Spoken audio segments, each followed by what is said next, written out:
Hello friends, welcome back to my YouTube channel. Friends, मेरा नाम है परवीन और आप देख रहे हैं नाउ इन्फॉर्मेशन। फ्रेंड्स, आज हम बात करेंगे आईबीपीएस आरआरबी की जो वैकेंसीज इंक्रीज हुई हैं। काफ़ी अच्छी गुड न्यूज़ है ये उन स्टूडेंट्स के लिए जो आईबीपीएस आरआरबी का एग्जाम फिल कर रहे थे।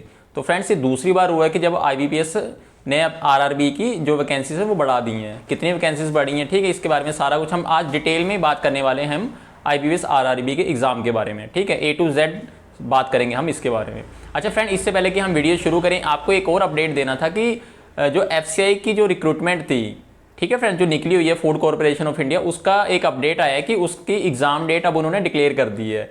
जो उसकी एग्जाम डेट है वो है 17-18 जुलाई। 17 और 18 ये 2 दिन रखे हैं एग्जाम के, ठीक है। इन 2 दिनों में इनके एग्जाम होंगे। और जहां तक बात रही इनके जो कॉल लेटर है, वो उनका कॉल लेटर रहेगा एग्जाम के 10 दिन पहले, ठीक है। 10 दिन पहले आप इनका कॉल लेटर डाउनलोड कर सकते हैं। तो ये इंपॉर्टेंट अपडेट था एफसीआई से रिलेटेड, ठीक है फ्रेंड। जिन भी फ्रेंड्स ने ये एग्जाम फिल किया तो वो जरूर नोट कर लें कि उनकी एग्जाम की डेट जो है वो 17-18 जुलाई 2021 है। चलिए फ्रेंड्स, अब हम बात करते हैं अपने मेन टॉपिक पे, आईबीपीएस आरआरबी। फ्रेंड्स, आपको पता है कि आईबीपीएस आरआरबी ने जो आईबीपीएस आरआरबी की नोटिफिकेशन आ चुकी है, उसको अप्लाई करने की जो डेट है वो 8 जून से 28 जून के बीच में। अब इसके बीच में एक अपडेट ये आ रहा है कि जो इसकी वैकेंसीज है वो इंक्रीज हो गई हैं। अब हम डिटेल में बात करते हैं कि इसकी कितनी वैकेंसीज इंक्रीज हुई हैं, ठीक है फ्रेंड। तो आईबीपीएस ने ये बताया है कि 17 जून 2021 को एक अपडेट दिया है कि इन्होंने total number of 138 vacancies increase कर दी हैं, ठीक है फ्रेंड। और अब ये जो वैकेंसीज इंक्रीज हो गई, ये कितनी हो गई हैं? 12,958, 12,958।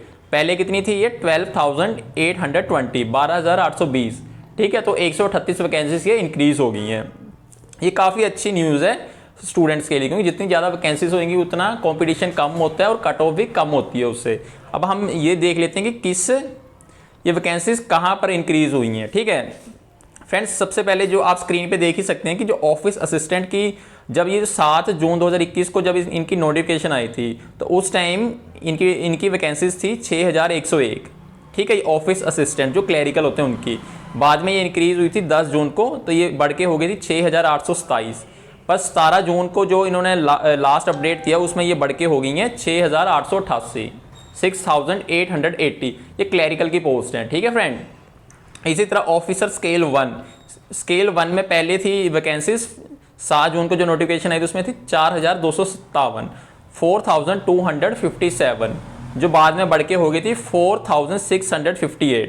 और फाइनली अब ये बढ़ के हो गई हैं 4,716, ठीक है फ्रेंड्स। 4716 पोस्टें हो गई हैं। और बाकी जो स्केल 2 स्केल 3 की जो पोस्ट है वो एज इट इज ही पहले जितनी ही है, ठीक है फ्रेंड।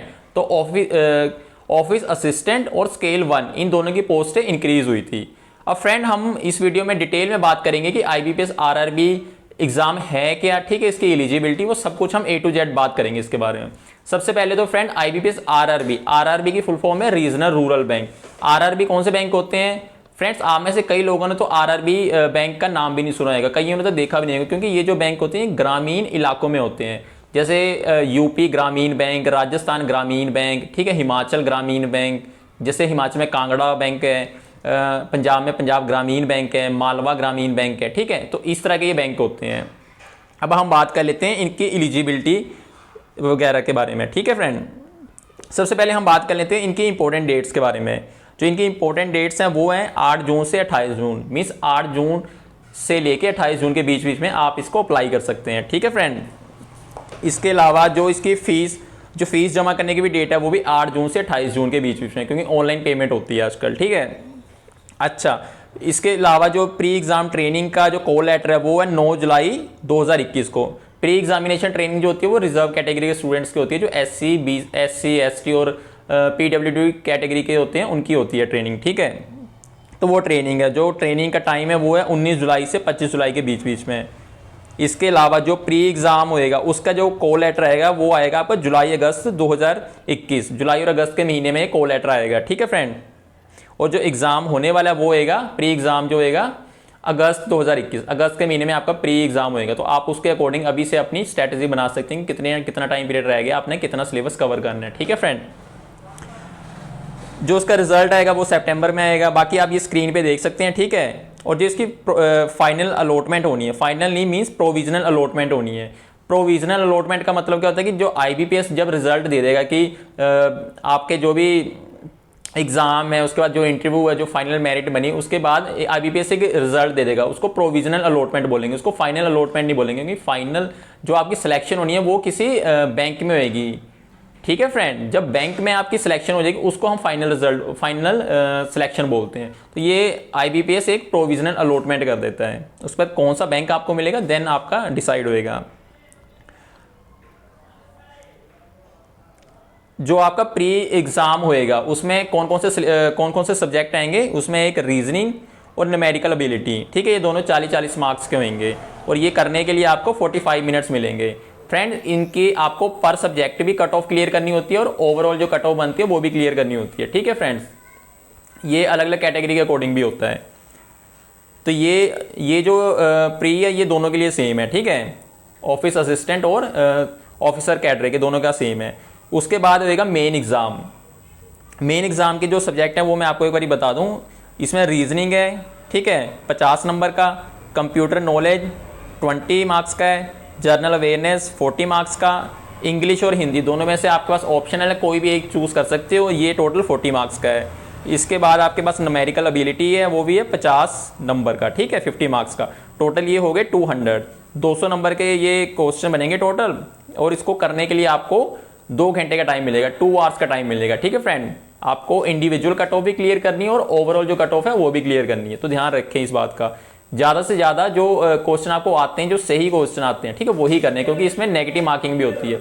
नेगेटिव मार्किंग कैसे होती है, मान लीजिए आपने 6 क्वेश्चन किए हैं, ठीक है, उसमें से 5 ठीक हैं, बट आपने जो 6वां क्वेश्चन किया वो गलत है, तो जो आपने गलत क्वेश्चन किया उसका 0.25 आपके जो सही है, जो 5 नंबर सही थे आपके, उसमें से 0.25 लेस हो जाएगा। तो आपके मार्क्स कितने आएंगे, 4.75। ठीक है फ्रेंड, तो नेगेटिव मार्किंग से आपने बचना है, जितना आपको सही जो आता है आपने वही अटेम्प्ट करने क्वेश्चन। ठीक है फ्रेंड्स, अच्छा इसकी जो एलिजिबिलिटी की बात कर लेते हैं हम, क्वालिफिकेशन एलिजिबिलिटी की। जो ऑफिस असिस्टेंट और स्केल 1 की पोस्ट है उन दोनों के लिए जो एलिजिबिलिटी है वो है ग्रेजुएशन। ठीक है, आपको किसी भी फील्ड में आपकी ग्रेजुएशन हो सकती है। ठीक है, बीए, बीकॉम, किसी भी बीएससी हो गया, उसमें आपकी नॉर्मल ग्रेजुएशन चाहिए। बट इसके साथ आपको एक चीज़ का ध्यान रखना कि आप जिस भी स्टेट में अप्लाई कर रहे हो वहाँ की आपको लोकल लैंग्वेज लिखनी, पढ़नी, बोलनी आनी चाहिए। मीन्स आप मान लीजिए आप कर्नाटका में अप्लाई कर रहे हो तो वहाँ की जो लोकल लैंग्वेज है वो है कन्नड़ा, आपको वो लिखनी, बोलनी, पढ़नी आनी चाहिए। ठीक है, अगर आप पंजाब में अप्लाई कर रहे हो तो पंजाबी। ठीक है फ्रेंड, तो इस चीज़ का आपको ध्यान रखना है। इसके अलावा एक कंडीशन और है कि ये डिजायरेबल है, जो थर्ड है वो है वर्किंग नॉलेज ऑफ कंप्यूटर। आपको वर्किंग नॉलेज आनी चाहिए कंप्यूटर की। अल्टीमेटली तो आपने पीसी पे ही काम करना है, कंप्यूटर पे ही काम करना है, तो आपको थोड़ी बहुत नॉलेज आनी चाहिए, कंपलसरी नहीं है, डिजायरेबल है। ठीक है फ्रेंड्स, अच्छा इसके अलावा जो पोस्ट है स्केल 2 और स्केल 3 की, स्केल 2 में भी आगे अलग अलग तरह की पोस्ट हैं, जैसे स्पेशल कैटेगरी के ऑफिसर होते हैं। ठीक है, इसमें सीए भी है। सीए कौन होते हैं, चार्टर्ड अकाउंटेंट, तो उनके पास सीए की डिग्री होनी चाहिए। ठीक है, institute of chartered accountant of India के पास से। प्लस इसमें एक और कंडीशन है कि आपके पास 1 साल का वर्क एक्सपीरियंस होना चाहिए as a CA, as a chartered accountant, आपने काम किया होना चाहिए। ठीक है, अब इसके अलावा स्केल 2 में एक और पोस्ट है जैसे लॉ ऑफिसर है, तो लॉ ऑफिसर के लिए भी सिंपल आपके पास वो डिग्री होनी चाहिए। ठीक है, जो रिक्वायर्ड है। इसके अलावा आपके पास 2 साल का वर्क एक्सपीरियंस होना चाहिए as a law officer. Law officer में आपने किसी भी बैंक या फाइनेंशियल इंस्टीट्यूशन में 2 साल काम किया होना चाहिए। दोनों आपके पास वर्क एक्सपीरियंस और ये डिग्री होनी चाहिए, देन ही आप इस एग्जाम को अप्लाई कर सकते हैं। ठीक है फ्रेंड्स, और जो बात रहेगी स्केल 3, स्केल 3 का मतलब होता है सीनियर मैनेजर। आप किसी भी जब बैंक में ज्वाइन करोगे आप as a senior manager join करोगे, उसके लिए डिग्री प्लस जो एक्सपीरियंस है वो 5 ईयर का एक्सपीरियंस है। 5 ईयर का एक्सपीरियंस में भी आप कंडीशन आगे क्या है कि आप किसी भी बैंक या फाइनेंशियल इंस्टीट्यूशन में ऑफिसर कैडरे में काम कर चुके हो 5 साल तक। ठीक है, तो ये कंडीशन भी मीन्स आप ऑफिसर होने चाहिए किसी भी बैंक या फाइनेंशियल इंस्टीट्यूशन में। ठीक है फ्रेंड, इसके अलावा जो इनकी फीस है वो बात कर लेते हैं हम। फीस जो है, जो रिजर्व कैटेगरी के स्टूडेंट है SC ST PWD, उनकी फीस है 175 रुपीज़, और जो अदर्स बच गए जो जर्नल और OBC के उनके लिए है 850 रुपये फीस है। तो आपको इन चीज़ों का ध्यान रखना है फ्रेंड, और आपको जिस भी स्टेट में अप्लाई करना है वहाँ की आपको लोकल लैंग्वेज ज़रूर आनी चाहिए। तो इन सभी चीज़ों का आपको ध्यान रखना है। और कोशिश कीजिएगा कि आप लास्ट डेट से 2-3 दिन पहले ही अप्लाई कर लें, क्योंकि लास्ट डेज में क्या होता है कि सर्वर हैंग होना स्टार्ट हो जाता है, तो आपको ये प्रॉब्लम ना फेस करनी पड़े। ठीक है, तो आपको इन सभी चीज़ों का ध्यान रखना है। सो फ्रेंड्स, ये था आज का गवर्नमेंट जॉब से रिलेटेड अपडेट। अगर आपको ये वीडियो अच्छी लगी हो तो इसको लाइक कीजिएगा। अगर आपकी कोई भी क्वेरी हो, है ना, किसी भी तरह की, तो आप मुझे कमेंट करके पूछ सकते हैं, मैं आपको वहाँ पे रिप्लाई कर दूंगा। So thank you guys for watching.